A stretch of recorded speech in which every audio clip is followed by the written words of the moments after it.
who wants to ask me questions, and so I gave him a good price, and he's going to be.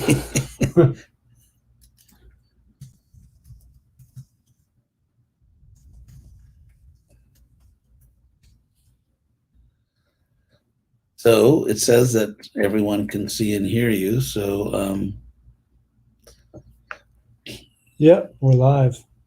although I don't see anyone. Top right there. Yeah, I don't see anyone coming up here under comments. So usually people tell me when they're there, but in the meantime, we can. Yeah, go ahead. Why don't you go ahead and ask your questions? We'll skip the macro stuff. So, there's one topic, hotly debated topic among us young Prabhus at the Barn Ashram, and that is. I want to make sure everyone can hear you. So why don't you? Yes, go ahead. I think I'm pretty close. Can y'all hear me? Hare Krishna. This is Vidyananda, a recently initiated cult follower. That's right. Number one cultist right here. So go ahead. So the jiva is eternal, but the debate, I guess, is where does the jiva come from? Well, those two statements are kind of don't go together. Yeah. Because if the jiva is eternal, the jiva has always existed. There are some really bad ideas out there from people who are determined to argue against Prabhupada's simple revelation that we have to go back to Godhead. You can't go back to a place you never were. And so what is the sense of back to Godhead if we were never in Godhead? Some people say things that I find to be silly, like we come from the Tatastha Shakti, the marginal potency. I find this very silly because the marginal potency isn't a place. The marginal potency is what we are. Yeah, right? Yeah, it's a category. It's an ontological category. It's not a place you can come from, like I'm from South Philly or something, or I'm from Romania. It's not a place that you come from. And it doesn't really solve the problem. People always say that, well, if we were with Krishna, why would we choose to do something so stupid and come to this world? And I try to explain that, I've tried to explain it 1,000 times, or probably much more than that. But if you say we come from the Tatastha Shakti, the marginal potency, which of course makes no sense since it's not a place, it doesn't solve the problem. Because as we know, the material world is full of suffering. Krishna himself says in Bhagavad Gita, there's suffering in this world. And there are two possibilities. One, that we are responsible for our own suffering, and therefore God is not crazy. God is not just some sick, powerful being that makes us suffer for no good reason. But if you say that we're suffering, it's not our fault, then that would be silly. That would mean that Krishna is completely mismanaging the universe, making innocent people suffer. So clearly, Krishna himself says in the Bhagavad Gita that I'm not responsible for anyone's suffering or enjoyment. Krishna himself says that. And so, therefore, if we are responsible for our suffering in this world, logically, it must be the case that we chose to come here. Because if we didn't choose to come here, then how could we be responsible for suffering here? Now, if we chose to come here, that decision is fair and meaningful only if we knew what the other choices were. In other words, if you thought, well, you can come to the material world or you can be a bubble in the causal ocean, someone might say, well, with all due respect to causal bubbles, I think that I will come to this world. In other words, your choice to come to this world is fair, and it's fair that you suffer for your decisions only if you knew what the other choices were.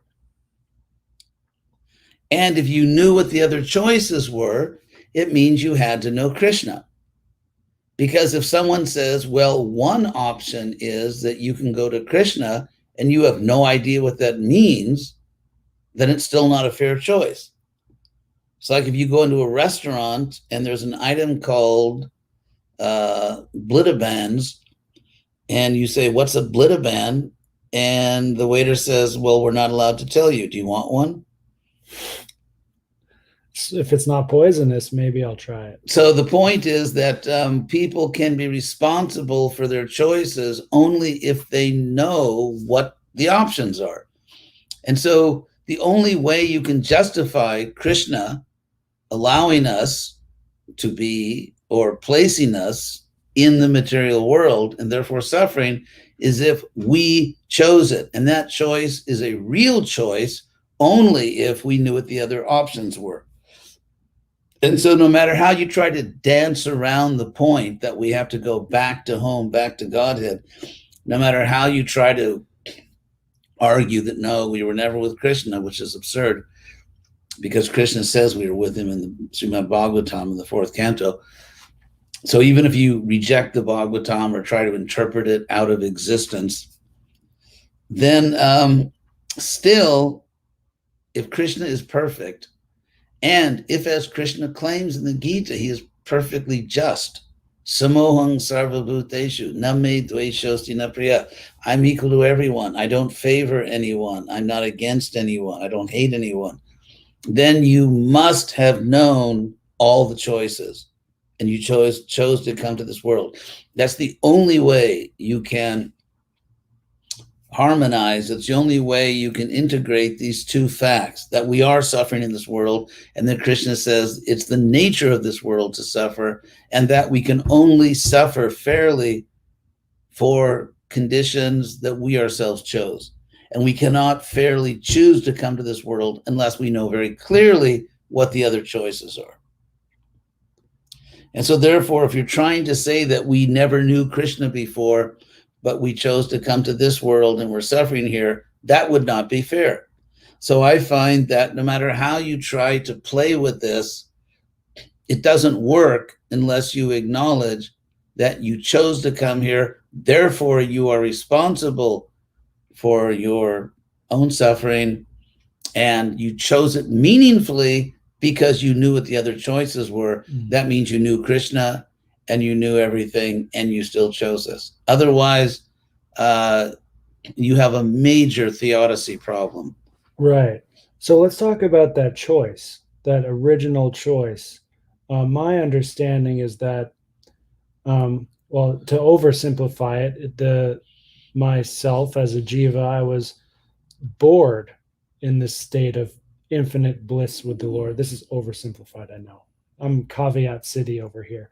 Um, and I said, oh, well, I'm going to do something on my own and see if basically I can be God. Yeah. Well, I don't know if the jiva necessarily thinks I can be God, unless you say that to be independent is a feature of God. Only God is absolutely independent. But in any case, however you deal with the psychology of coming to this world, the fact is that we are responsible for that choice. It was a meaningful choice because there were options. And so if you say that we come from some, first of all, there's no Shastra that says we came from some marginal potency, as if the marginal potency was a place, which it's not. And so another thing about this is that we, as the marginal potency, part and parcel of Krishna, we are, in a sense, not fully, but in a sense, Krishna himself, coming into this world and then going back to himself. Do you see what I mean? Well, we are not Krishna. Right. Krishna comes to this world. But we're not. Krishna comes to this world to try to help us. If a priest goes into the prison to try to convince prisoners to change their lives, the priest is not a prisoner. Right. Yeah. So Krishna never becomes a conditioned soul. Yeah, but we're part and parcel of Krishna. So like we're Yes, one little atom on but his also, body. yeah, no, but also different. In other words, we are one with Krishna qualitatively, but we are individual souls. We have our own free will, Mm, and we are not God, and Krishna is not a jiva. And mm, so there's a qualitative ontological oneness, but still we and we alone are responsible for our mm, choices. mm. I think what I'm saying is I'm trying to like portray the beauty of this of how like basically why are there jivas? Why? Because, first of all, we've always existed. Because Krishna It's is, because isn't it because he's bored? That's how I see well, no, it. he's never bored, because there was never a time when he was bored, and there was never a time when there weren't jivas, and Krishna can amuse himself very well with his own expansions. It's Krishna is possesses infinite love, and he causes individual souls to exist with free will, and he's always done that. So, as Krishna says, there never was a time when we did not exist. So Krishna has eternally expanded himself into innumerable jivas who have their own free will and who are therefore responsible for their own choices. So why would a jiva, living in Godhead with Krishna, make a meaningful choice to leave the kingdom of God and come back down here? Curiosity killed the jiva. I mean, we are, because we are Krishna. What Krishna says is that Yadgatva Nanivarjate, once you go back to the spiritual world, once you go there, you'll never return to this world. So Krishna, because if you only know one thing, one may be curious, what about Mm, other things? And so therefore Krishna has created a world. He has eternally created this world in different cycles where we can come experience everything that is not Krishna, and in that way powerfully strengthen our love for Krishna. mm, So that's what this universe is for. It's a place where you can experience everything that is not Krishna. mm. And it's good because it helps us. And sometimes we need that. We need to be taught why it is that we should be with Krishna. I think it's a quote by Carl Jung. He said, "The brightest light comes at the end of the darkest tunnel." And so in our original state, there's this innocence there. And but Yes, when we come down and then go back again, we're it wiser. yeah, there's a taste difference. There's we're wiser. Yeah. Here's something from Marcel. Have all of us had a previous relationship with Krishna? Krishna Bhukta has said the mature devotees who have completely executed Krishna consciousness are immediately transferred to the universe where Krishna is appearing. In that universe, the devotees get their first opportunity to associate with Krishna personally and directly.